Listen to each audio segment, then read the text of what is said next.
ಆತ್ಮೀಯ ಶಿಕ್ಷಕರೇ, ಈ ದಿನ ವಿದ್ಯಾರ್ಥಿಗಳಿಗೆ ಶೂಸ್ ಸ್ವೀಕರಿಸಿರುವುದನ್ನು ಎಸ್ಎಸ್ಕೆ ಕರ್ನಾಟಕ ವೆಬ್ ಪೋರ್ಟಲ್ನಲ್ಲಿ ಅಪ್ಡೇಟ್ ಮಾಡುವ ವಿಧಾನ ತಿಳಿದುಕೊಳ್ಳೋಣ ಬನ್ನಿ.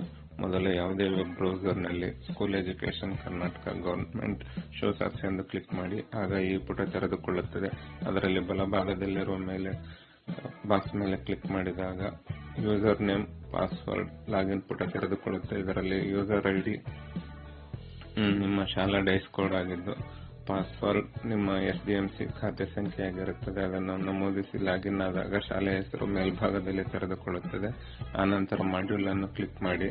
ನಿಮಗೆ 4 ಆಪ್ಷನ್ಗಳು ತೆರೆದುಕೊಳ್ಳುತ್ತೆ. ಅದರಲ್ಲಿ ಆಡ್ ವೆಂಡರ್ ಕ್ಲಿಕ್ ಮಾಡಿ. ಹೀಗೆ ಆಡ್ ವೆಂಡರ್ ಅನ್ನು ಕ್ಲಿಕ್ ಮಾಡಿದಾಗ ವೆಂಡರ್ ನ ವಿವರ ನಮೂದಿಸುವ ಪುಟ ತೆರೆದುಕೊಳ್ಳುತ್ತೆ. ಇದರಲ್ಲಿ ಅಂಗಡಿ ಹೆಸರು, ವಿಳಾಸ, GST ನಂಬರ್ ಅನ್ನು ನಮೂದಿಸಿ ಸಬ್ಮಿಟ್ ಮಾಡಿ.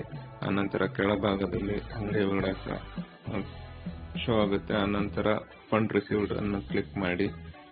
ಇಲಾಖೆಯಿಂದ ಈ ಉದ್ದೇಶಕ್ಕಾಗಿ ಸ್ವೀಕರಿಸಿದ ಮೊತ್ತ ಹಾಗೂ ದಿನಾಂಕವನ್ನು ನಮೂದಿಸಿ ಸಬ್ಮಿಟ್ ಮಾಡಬೇಕು. ಕೆಳ ಸಾಲಿನಲ್ಲಿ ಆ ವಿವರ ಪ್ರದರ್ಶಿಸಲ್ಪಡುತ್ತೆ. ಆನಂತರದಲ್ಲಿ ಶೂಸ್ ಡಿಸ್ಟ್ರಿಬ್ಯೂಷನ್ ಅನ್ನು ಕ್ಲಿಕ್ ಮಾಡಿ ವೆಂಡರ್ ಅನ್ನು ಸೆಲೆಕ್ಟ್ ಮಾಡಿ. ಅದು ಆಟೋ ಫೆಚ್ ಆಗಿರುತ್ತೆ. ಆ ನಂತರ ಎಷ್ಟು ವಿದ್ಯಾರ್ಥಿಗಳಿಗೆ ನಾವು 1 ರಿಂದ 5ನೇ ತರಗತಿಯವರೆಗೆ ವಿತರಿಸಿದ್ದೇವೆ, 6 ರಿಂದ 7ಕ್ಕೆ ಎಷ್ಟು, 8 ರಿಂದ 10ಕ್ಕೆ ಎಷ್ಟು ಎಂಬುದನ್ನು ನಮೂದಿಸಿ ಸಬ್ಮಿಟ್ ಮಾಡಿ. ಆ ವಿವರವನ್ನು ಸಹ ಕೆಳ ಸಾಲಿನಲ್ಲಿ ಪ್ರದರ್ಶನ ಆಗುತ್ತೆ. ಅಂತಿಮವಾಗಿ ಡೇಟಾ ವೆರಿಫಿಕೇಶನ್ ಮಾಡಿಕೊಳ್ಳಬಹುದು. ಇದರಲ್ಲಿ ಎಡಿಟ್ ಸಹ ಮಾಡಿ ಅನಂತರ ಸೈನ್ ಔಟ್ ಆಗಿ. ಧನ್ಯವಾದಗಳು.